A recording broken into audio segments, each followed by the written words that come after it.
ఓం శ్రీ గురుభ్యో నమ. ఆదిత్యాది నవగ్రహ దేవతాభ్యో నమ. ఓం శ్రీ మహాగణాధిపతయే నమ. ఓం ఐం సరస్వత్యే నమ. ప్రేక్షకులందరికీ శ్రీ విశ్వవసు ఉగాది శుభాకాంక్షలు. ఇప్పుడు మనం ఈ సంవత్సరం పంచాంగం ఏ విధంగా ఉంది అనే విషయాన్ని గురించి తెలుసుకుందాం. ఇప్పుడు మకర రాశి వారికి ఏ విధంగా ఉందో చూద్దాం. ముఖ్యంగా మకర రాశి వారికి చాలా సంతోషకరమైన విషయం ఏంటంటే, ఇప్పటి వరకు గత 7 సంవత్సరాలుగా పడుతున్నటువంటి 7.5 సంవత్సరాల శని బాధ నుంచి విముక్తి పొందుతారు. ఏప్రిల్ 30వ తేదీతో వీరికి ఏళ్ళనాటి శని నుంచి విముక్తి పొందుతారు. వీరికి చాలా వరకు అనుకూలమైనటువంటి ఫలితాలు కనిపిస్తూ ఉన్నాయి. ఎందుకు అంటే లగ్నాధిపతి ద్వితీయాధిపతి అయినటువంటి ధనాధిపతి అయినటువంటి శని భగవానుడు తృతీయంలోకి ప్రవేశిస్తున్నాడు. కాబట్టి రాబోయే 2.5 సంవత్సరం మకర రాశి వారికి ఆర్థికంగా చాలా బాగుంటుంది. అలాగే ఆరోగ్యపరంగా కూడా చాలా బాగుంటుంది. వివాహాది శుభకార్యాలు బాగా జరుగుతూ ఉంటాయి. చాలా వరకు అనుకూలమైనటువంటి ఫలితాలు కనిపిస్తూ ఉన్నాయి. వీరికి ఏళ్ళనాటి శని నుంచి బయటికి రావటం వల్ల చాలా వరకు ఉత్సాహము ఉల్లాసము జీవితంలో బాగా ఉంటుంది. ఆనందకరమైనటువంటి పరిస్థితులు ఉంటాయి. శారీరక బాధల నుంచి కూడా బయటపడుతూ ఉంటారు. అనారోగ్య సమస్యల నుంచి కూడా బయటపడుతూ ఉంటారు. ఆరోగ్యంగా ఎక్కడికైనా వెళ్ళగలిగే సామర్థ్యం పెరుగుతూ ఉంటుంది. పట్టుదల కూడా పెరుగుతూ ఉంటుంది. చాలా వరకు అనుకూలమైనటువంటి పరిస్థితులు ఆనందదాయకమైనటువంటి పరిస్థితులు ఎక్కువగా కనిపిస్తూ ఉన్నాయి మకర రాశి వారికి. అయితే మకర రాశిలో ఉన్నటువంటి ఉద్యోగస్తులకు ఏ విధంగా ఉంది అంటే, మకర రాశిలో ఉన్న ఉద్యోగస్తులకి చాలా వరకు అనుకూలమైనటువంటి పరిస్థితులు ఉన్నాయి. కొద్దిగా సోదర వర్గీయుల నుంచి కొన్ని ఇబ్బందులు ఉంటాయి తప్పితే మిగిలినవన్నీ కూడా చాలా వరకు ఉద్యోగస్తులకి అనుకూలమైనటువంటి ఫలితాలు ఉన్నాయి. అలాగే ఉద్యోగ ప్రయత్నాలు చేస్తున్న వారికి కూడా చాలా వరకు సక్సెస్ఫుల్గా ముందుకు వెళ్ళేదానికి అవకాశం ఉంది. ప్రైవేట్ రంగంలో ఉన్నవారికి చాలా వరకు వారి ఆర్థికంగా మేలు జరిగేదానికి అవకాశం ఎక్కువగా ఉంది. అలాగే పంటల మీద ఆధారపడి ఉన్నవారికి, వ్యవసాయ రంగంలో ఉన్నవారికి, వ్యవసాయ వ్యాపారం చేస్తున్న వారికి కూడా లాభసాటిగానే ఉంటుంది.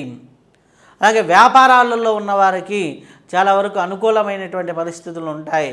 కానీ వ్యాపారంలో ఉన్నటువంటి పార్ట్నర్షిప్లో అన్నదమ్ములు ఉంటే కొద్దిగా చిన్న చిన్న విభేదాలు ఉంటాయి. కాబట్టి ఆ విషయాల్లో తగు జాగ్రత్త తీసుకుంటూ ఉండండి. వ్యాపారాల్లో మేలైన ఫలితాలు పొందేదానికి అవకాశం ఎక్కువగా ఉంది. ఆర్థికంగా వృద్ధి ఉంటుంది. అలాగే విద్యార్థులు ఉన్నతమైనటువంటి ఫలితాలు పొందుతూ ఉంటారు.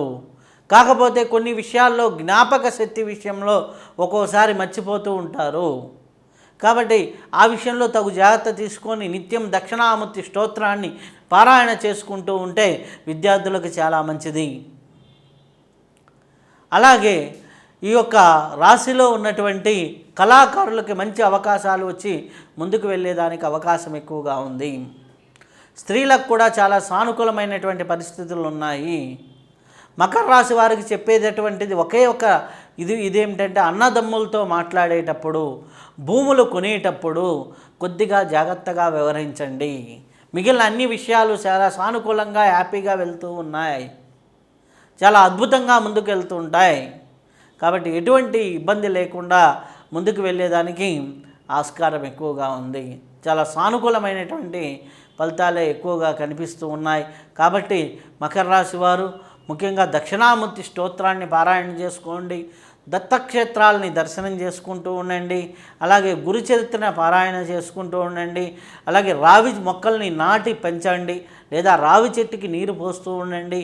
అలాగే దగ్గరలో ఉన్నటువంటి ఆశ్రమాలను సందర్శించి గురువులకి వస్త్రదానం చేస్తూ ఉన్నా కానీ చాలా శుభ ఫలితాలు మకర రాశి వారు పొందేదానికి ఆస్కారం ఉంది. కాబట్టి ఈ రెమెడీని ఫాలో అవుతూ ముందుకు వెళ్తూ ఉండండి. ఇప్పటి వరకు మనం ఈ యొక్క రాశి యొక్క ఫలితాలు మనం తెలుసుకున్నాం. అయితే ఇది కేవలం గోచార ఫలితాలు మాత్రమే.